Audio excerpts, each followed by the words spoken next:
What's up, everyone, and welcome to D Spot. This is the spot for all things empowerment through yoga, meditation, and psychoeducation.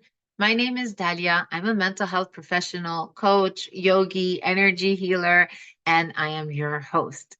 I've been doing a series on self love, and I've been taking you through the different aspects and elements of self love. In my last video, we spoke a lot about self compassion. In this video, I'm going to teach you, give you practical tools and tips on how to cultivate self compassion in your daily life. Tip number one, avoid broad labels. Generalizations are a type of cognitive distortion, which means they're a type of thinking that is not rooted in reality. And this type of thinking, a lot of times, evokes a lot of negative emotions. What do we mean by generalized statements? For example, I failed one test, suddenly I'm a failure in everything. I will never amount to anything. Will I ever succeed? Probably not. That's a kind of generalized statement. And when I can pay attention that I'm having that kind of thought or cognitive distortion, then I can challenge it. I can begin to reframe it. I can ask myself, is there a more realistic way of seeing the situation? I have a whole video on cognitive restructuring coming out. So watch the space. But for now, just be cautious to avoid these grand, sweeping, generalized statements because more often than not, they are not reality based. And it's your job to make sure that you are seeing things as reality based as possible. Tip number two, embrace your imperfections. You are a human. You are not a perfect person. You're never going to be. The pursuit of perfection is futile. Instead, let's embrace our humanness. Let's have a growth mindset so that we can embrace our mistakes, embrace our failures, and look at them as opportunities to learn and grow and develop. No one is expecting perfection of you. I promise that's an expectation that you are putting on yourself. So let me just affirm with you that you can be both a masterpiece and a work in progress at the same time. I have a whole video on imperfection and perfectionism. Check it out. It's my intro video, actually, because I'm a recovering perfectionist myself. Tip number three, avoid comparison. I'm sure you've heard this comparison is like the root of evil, and it's true because when you're busy comparing yourself to other people, you are not looking at the gold, you know what I'm talking about, that is within yourself. So when you can shift your focus away from comparing yourself to other people and their achievements and their progress and their timelines, and remember that the journey of self improvement or development is an individualized and unique process for each person.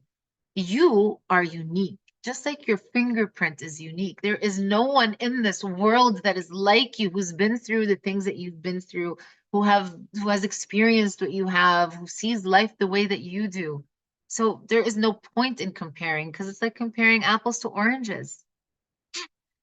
All right, I lost track of what tip are we on now? Tip number four. Tip number four, learn from challenges. Again, that growth mindset. When you acknowledge that challenging aspects of yourself, even things that you don't like about yourself, even provide you an opportunity to get to know yourself even deeper, to have that kind of self-discovery. You start seeing things as opportunities instead of as challenges. Challenges become opportunities for growth and opportunities for self-discovery. Tip number five, practice mindful decision making. You may not have control over many things in life, but what you do have control over is how you respond to things and making a conscious choice and decision in every moment to respond rather than react automatically. Oh, there is great power in that. So when you can, for example, instead of react critically to yourself, which is maybe your automatic reaction, can I choose in this moment to respond with more kindness, with more compassion? Taking that pause, that mindful pause before you act to ask yourself, what would love do? How can I be very compassionate to myself right now? There is great power in that. All right, tip number six, I'm really bad at keeping count. Challenge your childhood conditioning.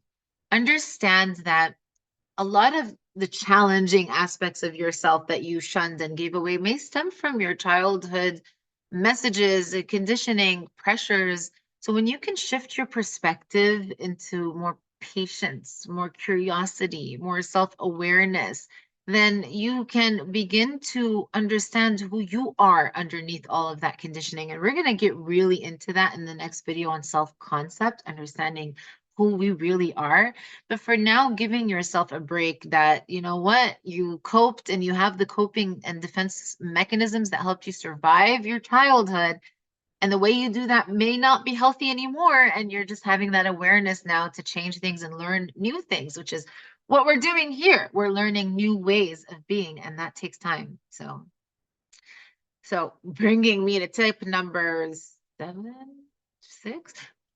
Next tip, show yourself compassion. Okay, when you're facing, especially when you're facing challenging thoughts or emotions, practice self-compassion. Be curious with yourself, be kind with yourself. Understand, what do you need at your core, and how can you begin to give yourself what you need?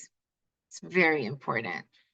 And the next, well, it's not really a tip that I have for you next. It's actually an exercise. And this is one of my favorite exercises to develop self-compassion. You know, I love to give you homework. And so take out your pen and paper because you have a homework to do. So in order to deepen your self-compassion practice, you're going to write a letter to yourself. And you're going to imagine like you're writing the most loving and kind and beautiful letter to a friend of yours, someone that you love, and that this letter is going to be their source of solace and comfort and support when they need it most. And you are going to read that letter whenever you find yourself in that situation where you are needing that love and compassion and someone to be there for you. And in that moment, when you take out your letter and you read what you wrote to yourself and you realize that you are there for you. Because remember, the relationship that you have with yourself is the longest and most important one. You are worthy of your own love. Okay, so take the time to nurture self-compassion because you matter and you need to start treating yourself like someone who matters. So I hope you found those tips helpful. I hope you find the exercise helpful.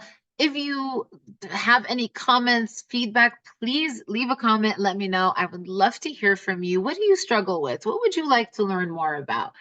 Holla at your girl. And don't forget to like, subscribe, share, do all the things. I'm so grateful you're with me on this journey. Thank you so much. I'm sending you all the love.